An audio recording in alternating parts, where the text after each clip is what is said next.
तो premiere league को start हुए 4 हफ्ते हुए हैं और ऑलरेडी हम यहाँ पर 6 पॉइंट लूज कर चुके हैं। आर्सेनल से लास्ट मिनट में हार चुके हैं। ग्लेजर शायद से मैनचेस्टर यूनाइटेड में रुकने वाले हैं और अब एरिक टेन हैग का भाई एक और मेजर सुपरस्टार प्लेयर के साथ यहाँ पर छुट्टा छेड़ा हो गया है, तो उस पर यहाँ पर बात करेंगे। I think this is the last thing जो कि आपको इस समय चाहिए। आपका वरान इंजर्ड है, लिसांद्रो इंजर्ड हो गया है, यहाँ पर आपके पास इस समय मेन आपके प्लेयर्स नहीं है। आप किस तरीके से अपने आप को कोप अप करने वाले हैं। ऑफ कोर्स यहाँ पर बहुत सारे पॉजिटिव भी हैं जो भी हम बात करने वाले हैं। वही चीज़ होती है ना कि यार सबसे पहले तो आप आर्सेनल मैनचेस्टर यूनाइटेड वो टीम है जिसको एक्चुअली में यहाँ पर मैनचेस्टर सिटी को एक टाइटल के लिए पुश करना था या फिर एक टाइटल चैलेंज उनको माउंट करना था उनके पास, लेकिन इट्स एक्चुअली में आर्सेनल।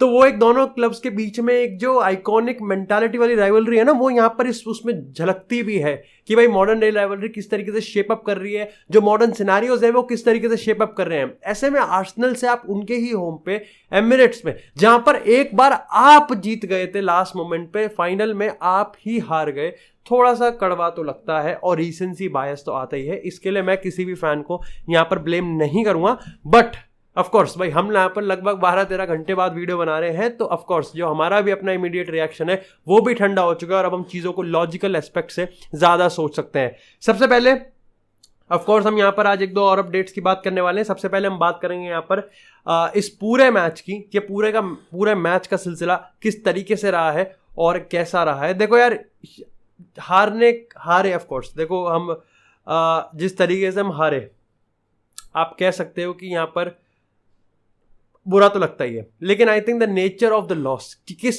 वे में हारे वो बहुत खराब था, वो बहुत ही ज्यादा खराब था। ये बात शायद से काफी फैंस भूल जाएंगे कि इस मैच में हम अच्छा खेले थे।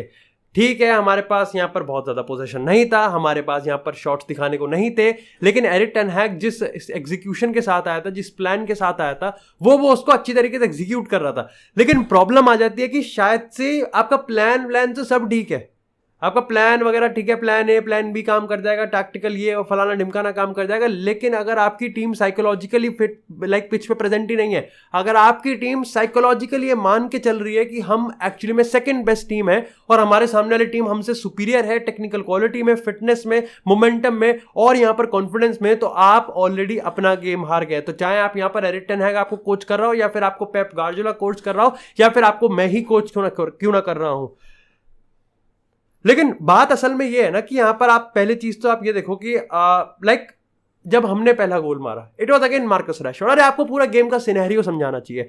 इज इट वी गोइंग उस पाथ पे जा रहे हैं यहाँ पर, is it Marcus Rashford and no one else?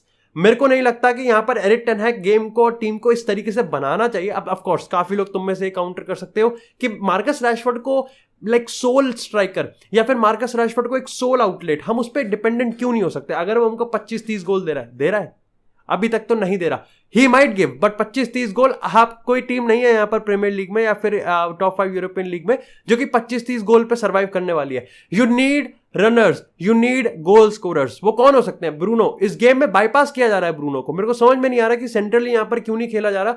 उसके साथ ही यहाँ पर अगर हम एंटनी की बात करें, उसको इतने सेट ऑफ रन्स दिए गए और एंटनी पे तो अच्छी खासी बात करूंगा मैं, लेकिन उसको सेट ऑफ रन्स दिए गए। अगेन मैं एंटनी को उसकी परफॉर्मेंस के लिए पार्शियली बैश करूंगा because he was quite good at some places. काफी एस्पेक्ट में वो सही खेल रहा था, काफी एस्पेक्ट में वो प्रोग्रेस कर रहा था, लेकिन उसको बॉल प्रोग्रेस करने को दिया जा रहा था या फिर उसको यहाँ पर पोजीशन रखे जा रहा था जस्ट बिकॉज कि यहाँ पर मार्कस रैशफोर्ड ये सब ना कर सके, जस्ट बिकॉज यहाँ पर मार्कस रैशफोर्ड में बॉल ना आए, जस्ट बिकॉज यहाँ पर मार्कस रैशफोर्ड गेम में इन्वॉल्व ना हो।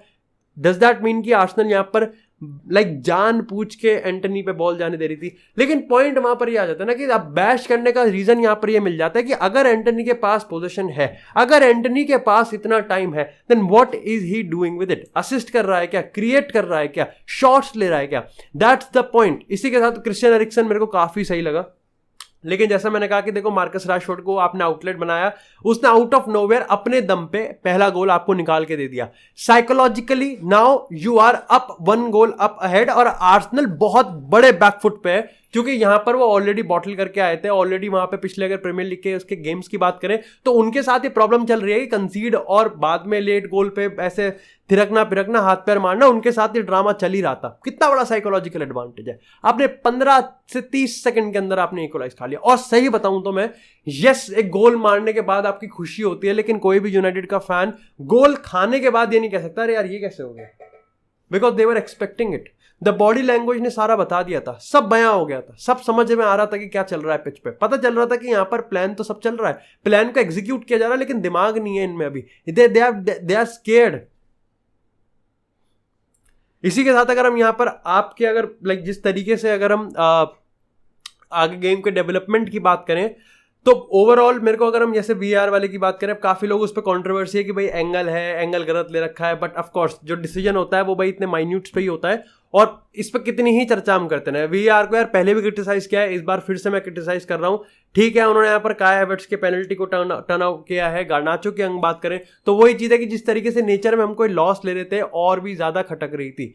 अगेन यहां पर हाँ, जब आप वही चीज आते ना कि भाई आप अच्छा खेल रहे हो, आप प्लान के हिसाब से जा रहे हो, पर आप एरिक टेन हैग को भी कितना यहाँ पर गाली दोगे, क्योंकि अल्टीमेटली यार आपके पास लिसांड्रो मार्टिनेज, आपके पास यहाँ पर वरान से आप सीधा का सीधा यहाँ पर हैरी मैग्वायर पे और जॉनी एवंस पे आ गए हो। भाई किस टाइप की डिफेंसिव लाइन है भाई। बट ऑफकोर्स क्या करें, किस्मत इतनी टट्टू है तो क्या ही कर सकते हैं। अगर आप यहाँ पर एरन वन-बिसाका गेम की बात करो, अच्छा खेला वो। इसी के साथ यहाँ पर अगर आप दूसरे गोल की बात करोगे तो वहां पर भी आप देखो कि सेट पीस पे कोई कवर ही नहीं कर रहा है, नोबडी इज कवरिंग। वो एक बहुत बेकार की चीज है। अब ऑफ कोर्स ऐसा नहीं है कि यहाँ पर नेगेटिव चीजें हैं और इसका कोई कॉन्सिक्वेंसेज है। आई थिंक रॉसमस हॉयलैंड का जो मेरे को 23 मिनट का जो केमियो होता वो बहुत सही लगा। मतलब लाइक हॉयलैंड को मैंने लाइव खेलते हुए नहीं देखा है कभी, कि लाइक एटलांटा में व्हेन ही वाज देयर, तो मेरे को कभी खेलते हुए नहीं देखा है मैंने उसको आज सच की वो भाई नोटिस में आ जाए कि हाँ भाई ठीक है एक प्लेयर है वहाँ का सीरिया का भी। लेकिन भाई जब वो पिच पे आया तो he has a aura with him, एक वाइब है उस बंदे में कि आपको लगता है कि हाँ भाई, और वो कर रहा था भाई, निपटा रहा था वो आर्सेनल की डिफेंस को, डरा रहा था, हिला रहा था। एक बार पेनल्टी शाउट भी हमको देखने को मिला था यहाँ पर। ओवरऑल मेरे को लगता है कि ट्रांजिशन टीम जो कि एरिक टेन हैग ड्रीम करता है उसमें रासमस हॉयलैंड काफी ज्यादा मदद करने वाला है यहाँ पर, डेफिनेटली फॉर श्योर। एक मेरे को जो सबसे ज्यादा अप्रिसिएट अगर किसी को करना है तो वो है आंद्रे ओनाना। आप एक प्लेयर प्रेस करवा दो, आप 1 लाख प्लेयर से प्रेस करवा दो, वो इतना काम, मतलब वो ऐसे पासेस देता है जो कि नंबर 10 पासेस देता है, लाइक नंबर 10 वाले पासेस देता है। ऐसा लगता है कैम पास कर रहा है कोई। इतना रिस्की पास होता है बट इतना ब्यूटीफुली वो पास करता है ना, उसका कोई हिसाब नहीं है। मतलब इट्स जस्ट टू गुड। इसलिए हम play out from the back काफी अच्छे से कर पा रहे थे, काफी सही से कर पा रहे थे हम। आर्सेनल की बात करते हैं। गैब्रियल मार्टिनेली एक अलग ही फॉर्म में चल रहा है, एक अलग ही है। The confidence in this person, इस प्लेयर में जो कॉन्फिडेंस है वो इस समय 7वें आसमान पे है। आप एक प्लेयर को कटाने के लिए कहो, 2 प्लेयर को कटाने के लिए, 3 प्लेयर को कटाने के लिए करो। गैब्रियल की बात करें, उस पर इतना यहाँ पर फड्डा कट रहा था, इतना यहाँ पर हल्ला कट रहा था कि भाई गैब्रियल नहीं है। गैब्रियल अपना पहला मैच स्टार्ट करता है, वो भी against Manchester United in a so pressurise moment, और वो नेल करता है उस चीज को। जिनचेंको की बात करूं, मेरे को काफी सही लगा। अगर एनकेतिया की बात करूं, अगेन अब एवरेज के हिसाब से गेम था। Bukayo Saka again absolutely amazing.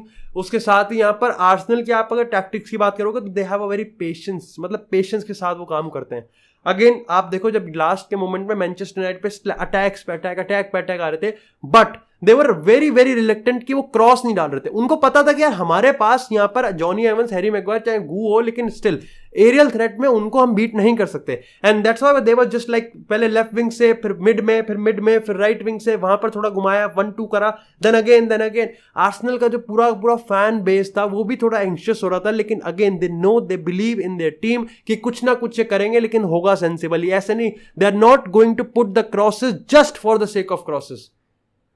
यही तो चाहिए टीम में भाई, पेशेंस चाहिए टीम में, हड़बड़ाहट नहीं चाहिए। आप अल सैक्सी नसन नहीं है, यू आर आर्सेनल। साथ में मेरे को यहां पर डेक्लन राइस की बात करूं, बंदे में एक विजन है, बंदे में एक गेम को पढ़ने का एक ज्ञान है, एक नॉलेज है, एक वो कहते हैं ना शक्ति है भाई। वो उसको गेम को पॉज कर सकता है, गेम को संभाल सकता है। और अगेन सेट पीस पे तो हम है गू, तो सेट पीस पे गू हक दिया, गोल खा लिया हमने। खैर इसी के साथ यार अब बात करते हैं सबसे पहले भाई ड्यूरांड कप फाइनल की।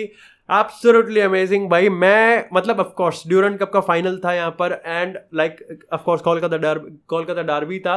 जिस तरीके से सेमीफाइनल में मोहन बगान ने एंट्री ली थी, लेकिन आई वॉज वेरी शॉक्ड कि भाई किस तरीके से एंटिसिपेशन था क्राउड का, किस तरीके से यहाँ पर हल्ला था। सोशल मीडिया की हम बात करें, यहाँ पर बर्स की बात करें, उस स्टेडियम की बात करें, इट वॉज एब्सोल्युटली बूमिंग, मतलब मज़ा ही आ गया था। आई वॉज जस्ट फीलिंग कि भाई मैं भी उस स्टेडियम में होता तो वही अलग ही स्वाद होता। लेकिन क्या मैच ब्लॉकबस्टर था? नहीं। देखा, मैच ब्लॉकबस्टर नहीं था, और कहीं ना कहीं आपको पहले 45 मिनट में समझ में आया था कि गेम किस तरीके से जा रहा है और गेम किस दिशा में जाने वाला है। जहां पर अगर हम दोनों ही टीम की बात करें तो मोहन बगान अपने अटैकिंग फ्लॉन्ट्स को they were flaunting it because they have their attacking talents. अगर हम ईस्ट बंगाल की बात करें तो पहले तो मेरे को समझ में नहीं आ रहा, इमामी ईस्ट बंगाल, भाई कैसे कहते हो आप? ये इमामी ईस्ट बंगाल आप कैसे कह सकते हो? बार बार कमेंटेटर बार बार Emami east Bengal, Emami east Bengal, and I was like कि इमामी कौन से प्लेयर का नाम है भाई? ये कौन सा प्लेयर है जो कि मेरे को नहीं दिख रहा? But East Bengal counter attack पे ज्यादा खेल रहे थे। ईस्ट बंगाल अपने आप को डिफेंसिव शेप में बहुत, उनका कोच बार बार इस चीज पे कह रहा था कि डिफेंसिव शेप पे मेंटेन रखो, डिफेंसिव शेप मेंटेन रखो, but you get the idea कि गोल आएगा तो it will be a one off spin of goal और वो इस मैच को लेके चला जाएगा।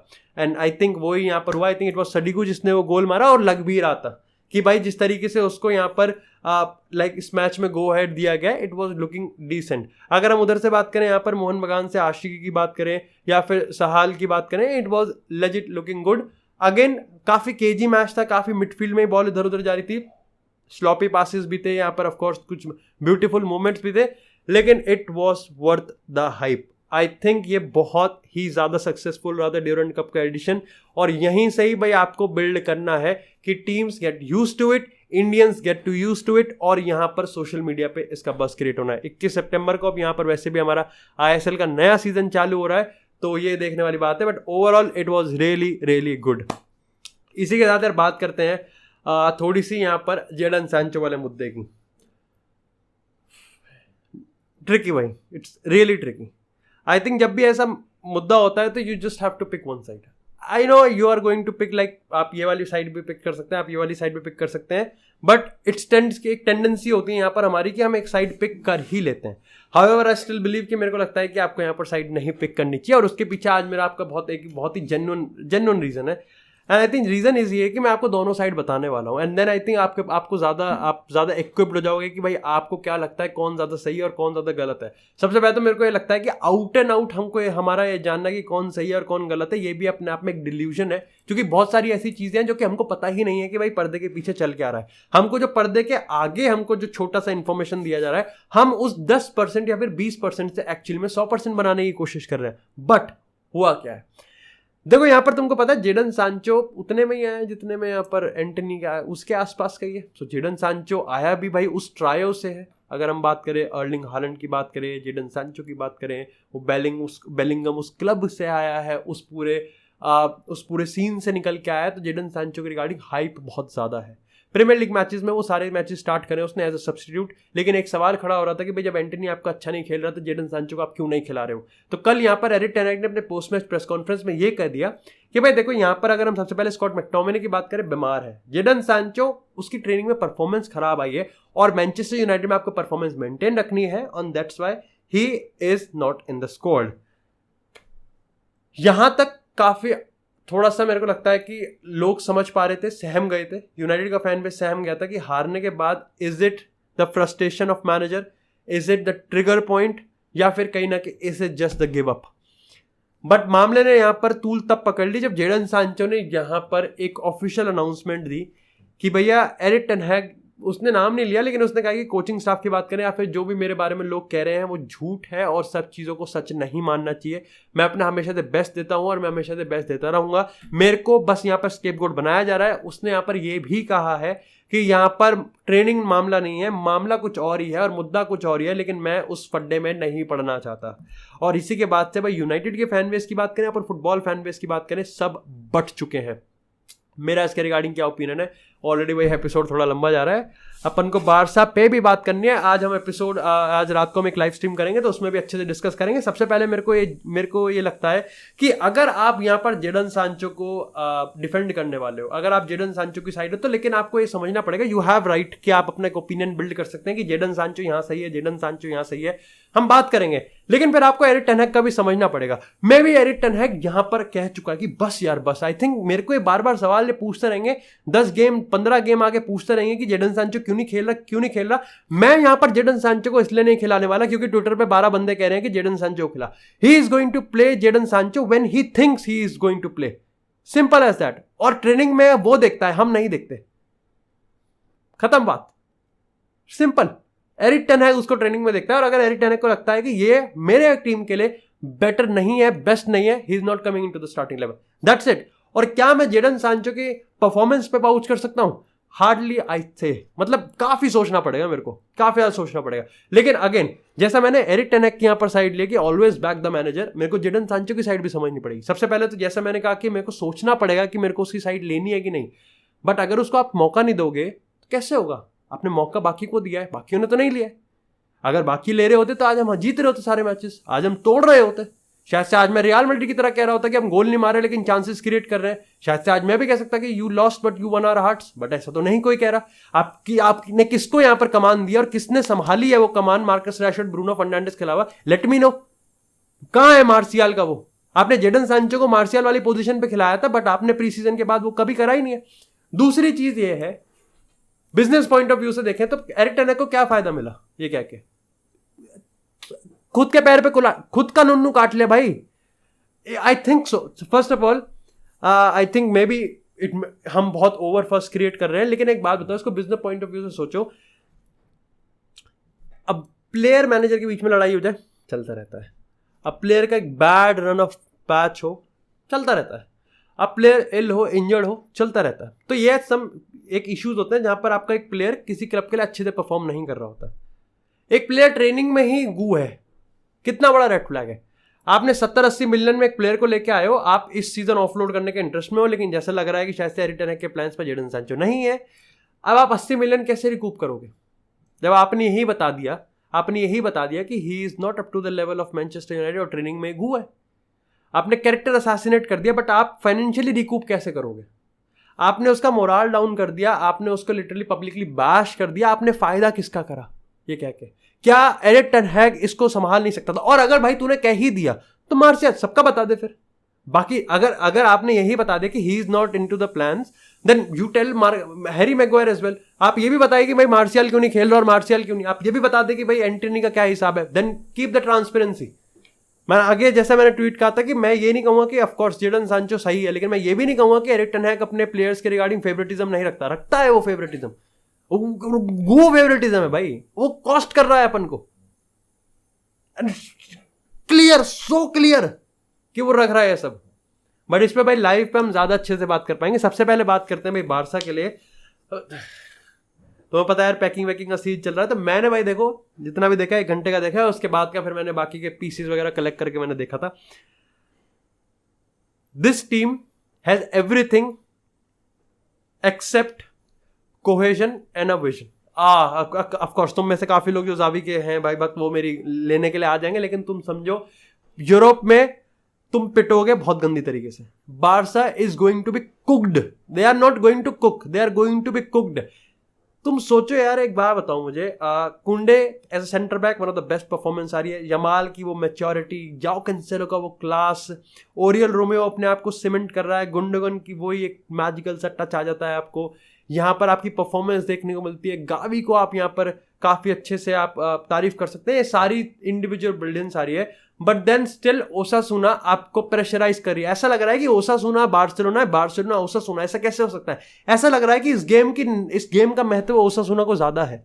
ऐसे कैसे हो सकता है? लेवेंडोव्स्की अगेन स्टिंकर यहाँ पर निकला है, और लेवेंडोव्स्की ने क्योंकि पेनल्टी स्कोर कर दी तो मेक श्योर रखेंगे कि लेवेंडोव्स्की अगला गेम जरूर स्टार्ट करेंगे। लेकिन ओवरऑल यहाँ पर मेरे को अभी भी इस टीम से वो वाइब नहीं आ रही है कि they are just clicking away. And I think Xavi का जो एक क्लियर सेट ऑफ पैटर्न है, जावी का एक क्लियर सेट ऑफ जो अटैकिंग डिस्प्ले है, पूरा का पूरा बार्सिलोना वे ऑफ प्ले है, क्लिक नहीं कर रहा है। क्या कभी क्लिक करा है? Yes, there was a time जब वो क्लिक कर रहा था, अब नहीं कर रहा है वो। I don't know, it's just कि भाई बहुत सारे नए प्लेयर्स आए हैं। इट्स जस्ट कि यहाँ पर आई थिंक लेवेंडोव्स्की वाला मैटर भी भाई मुद्दा है भाई, इट्स अ बिग मुद्दा, क्योंकि वो नहीं जाएगा। वो पक्का पता है कि वो बैठने वाला नहीं है। एंड उसके करंट परफॉर्मेंस को देखते हुए तो ये भी नहीं लग रहा कि वो बहुत जल्दी अपने परफॉर्मेंस को वापस लेके आने वाला भी है कि नहीं आने वाला है। तो ये मेरे को अभी समझ में नहीं आता। बाकी इसी के साथ यार बात करते हैं यहाँ पर अगर नेक्स्ट अपडेट की, तो वो आती है भाई सर्जियो रामोस से। सो भाई Sergio Ramos is back in the champions league और ला लीगा। और भाई कहाँ यहाँ पर MLS में inter Miami, LA Galaxy, Los Angeles FC, उसके बाद गैलाटासरे, उसके बाद फर्नाबाशे, फिर यहाँ पर सऊदी की अगर हम अल इत्तेहाद की बात करें, अल इत्तेहाद ने तो एक्चुअली में मेडिकल तक बुक कर दिया। उसके बाद इस सब बीच में, इन सारे क्लब्स के बीच में एक सविया का नाम भी गूंजा था, लेकिन फिर सविया के प्रेसिडेंट ने ये कह दिया कि हमारा यहाँ पर इस तरीके से कोई प्लान नहीं है। नाउ यहाँ पर हेयर वी गो हो चुका है, Sergio Ramos is back in Sevilla. पहले से कंफर्म था, हमेशा से रिपोर्ट्स ने कहा है कि वो अपने सारे डेस्टिनेशंस को टटोल रहा है, लेकिन वो बहुत क्लियर है कि उसको सविया चाहिए। वो अपने यहाँ पर चाइल्डहुड क्लब और अपने पहले क्लब में रिटर्न करना चाहता है, और मोर सो वो यहाँ पर चैंपियन लीग में भी आना चाहता है, और दोनों ही चीजें यहाँ पर उसके साथ हो गई हैं। भाई Sergio Ramos is back in the champion league and Sergio Ramos is back in the La Liga. और सविया की हालत को देखते हुए मेरे को लगता है कि भाई उनको सर्जियो रामोस की बहुत ज्यादा जरूरत है। जिस तरीके का सविया का गेम होता है, यूरोपा की आप बात कर लो, चैंपियन लीग की बात कर लो, हमेशा से ये बात होती है कि of the pitch, on the pitch जो इनकी मेंटालिटी रहती है वो हमेशा ऐसी रहती है कि एक अहेड रहते हैं। दे डोमेस्टिक कैंपेन में कुछ भी कर रहे हो, लेकिन एक इनके पास भी यूरोपियन रॉयल्टी है ही second hand. But again Sergio Ramos उसमें कितना ज्यादा इनकी मदद कर सकता है। मिलते हैं आपको रात की लाइव स्ट्रीम पे।